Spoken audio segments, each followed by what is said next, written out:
एक अंतर्राष्ट्रीय जो टाइटल पाया है उसके बाद काफ़ी अपॉर्चुनिटीज़ होती हैं वो कंट्रीज़ में। अगर आप टीवी आर्टिस्ट भी बने तो भी आपको उतना ही मान सम्मान मिलेगा, बट इंडिया में उतनी अपॉर्चुनिटीज़ नहीं हैं अभी for a celebrity to continue on the same level. Hello guys and welcome to tea time. आज हम बात करेंगे एक ऐसी एक्ट्रेस की जिन्होंने मिस वर्ल्ड का टाइटल जीता, लेकिन इसके बावजूद भी वो अपना खास करियर नहीं बना पाई। पर ऐसा क्यों हुआ? क्यों सुष्मिता सेन, ऐश्वर्या राय, प्रियंका चोपड़ा ऐसी बहुत सारी fellow Miss Worlds and Universes की तरह ये अपना करियर नहीं बना पाई? ऐसी क्या वजूहात थी? साथ ही साथ ये भी डिस्कस करेंगे कि कैसे इनके हस्बैंड ने इनको फोर्स किया अननेचुरल सेक्स के लिए, जिसके बाद इनका जो है हंसता बसता घर भी टूट गया। इनकी हाइट कैसे इनके लिए एक रोड ब्लॉक साबित हुई इनके करियर में, और बात करेंगे कि क्या हर्डल्स इन्होंने फेस किए। आज बात करेंगे miss world contestant and miss world winner Yukta Mukhi के बारे में। अगर आपने मेरे चैनल को सब्सक्राइब नहीं किया है तो जल्दी से मेरे यूट्यूब चैनल को सब्सक्राइब कर दीजिए, क्योंकि मैं लाती हूँ ऐसी स्टोरीज़ आपके फेवरेट सेलेब्स के बारे में।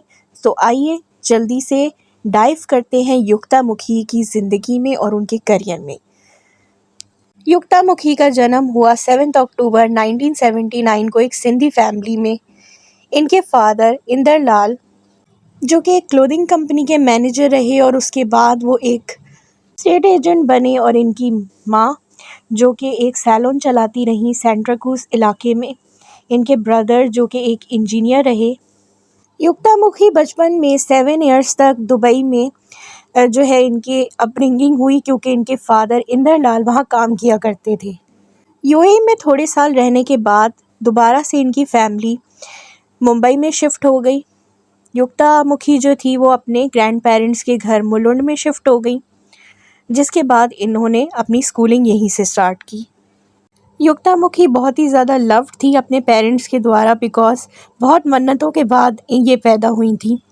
युक्ता मुखी इनिशियली जो है वो आर्किटेक्ट बनना चाहती थी, लेकिन जिस कॉलेज में सिलेक्शन चाहती थी उस कॉलेज में हो नहीं पाया। फिर बस इन्होंने ज़ूलॉजी में ग्रेजुएशन की। इसके बाद इन्होंने अपने पेरेंट्स से फरमाइश की कि इनको मॉडलिंग स्टार्ट करनी है। युक्ता मुखी हमेशा से अपने हाइट की वजह से बहुत ही ऑकवर्ड रहती थी। कोई भी इवेंट के दौरान इनको बहुत सबसे पीछे खड़ा किया जाता था या सबसे पीछे बिठाया जाता था इनकी हाइट की वजह से। वो दौर था ब्यूटी पेजेंट्स का, और इसीलिए जो है युक्ता मुखी को लगा कि सिर्फ एक ऐसी यही फील्ड है जिसमें इनकी हाइट की वैल्यू हो सकती है। तो इसलिए इन्होंने परमिशन लेके ब्यूटी पेजेंट यानी कि फेमिना मिस इंडिया में पार्टिसिपेट किया 1999 में।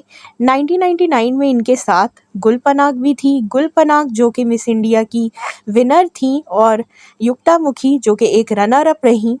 इसके बाद गुल पनाग ने जहां मिस यूनिवर्स के लिए तैयारी करना शुरू कर दिया, और युक्ता मुखी ने साथ ही साथ मिस वर्ल्ड के लिए तैयारी करनी शुरू कर दी।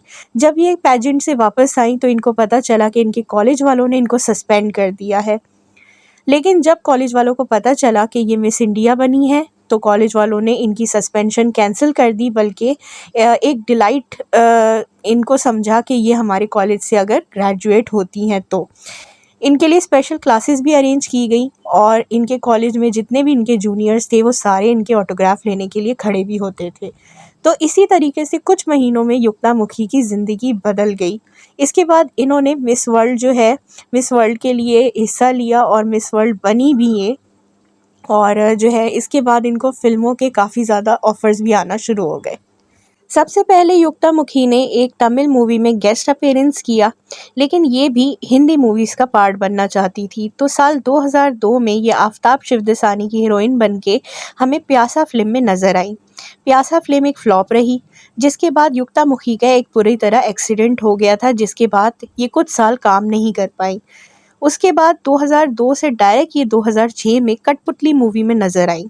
थी तो ये एक सीरियस फिल्म, लेकिन बुरी तरह से फ्लॉप हो गई। इसके बाद युक्ता मुखी को कुछ ज़्यादा ख़ास काम बॉलीवुड से ऑफ़र नहीं हो रहा था। ये वो वक़्त भी था जब काफ़ी सारी एक्ट्रेसेस लाइक प्रियंका चोपड़ा, दिया मिर्ज़ा, बहुत सारी एक्ट्रेसेस जो थी वो इंडस्ट्री में काम कर रही थी और इंडस्ट्री में कोई ख़ास जगह नहीं थी युक्ता के लिए।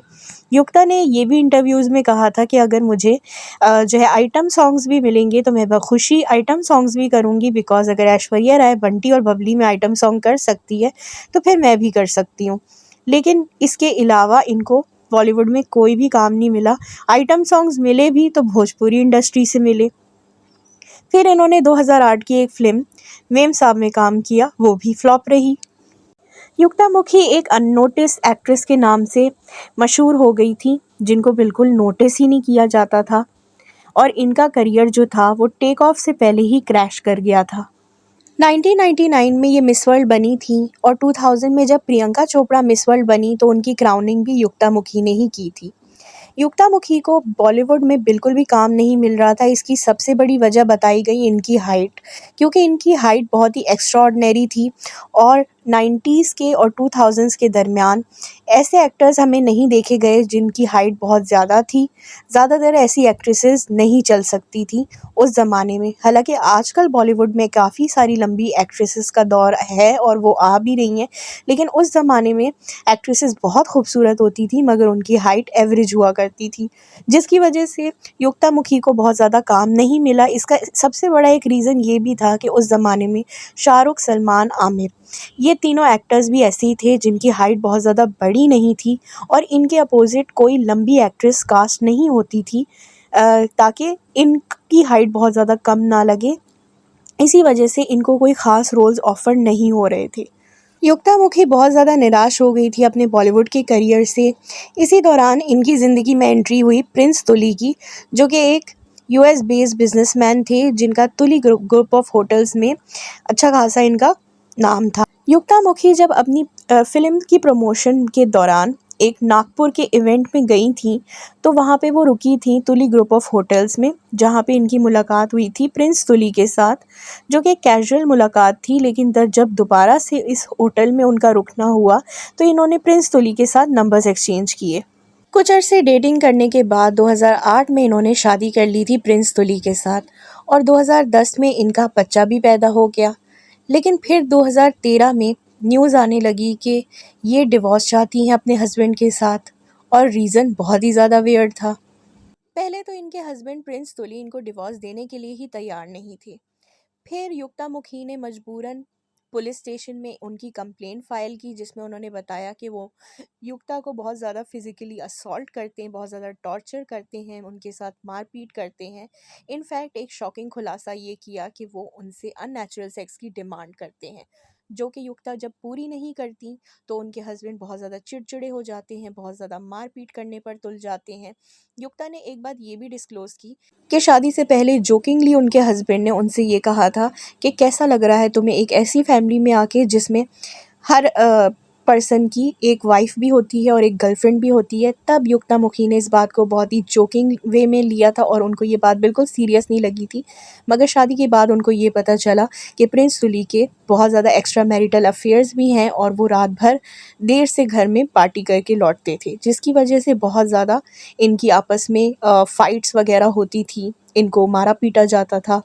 सिर्फ इनके हस्बैंड प्रिंस तुली ही नहीं, इनकी मदर इन लॉ और इनकी नन भी इनको बहुत ज़्यादा परेशान करती थी। इनफैक्ट ये बताती हैं कि जब शादी से पहले इनकी नंद इनको मुंबई में इनके घर में मिलने के लिए आई थी, तब उन्होंने इनसे बहुत वियर्ड क्वेश्चंस किए थे, जैसे कि तुम कितना कमाती हो, तुम्हारे फाइनेंसेस कौन हैंडल करता है, शादी के बाद अगर काम करोगी तो वो पैसा तुम्हारे मायके में जाएगा या हमारे घर आएगा।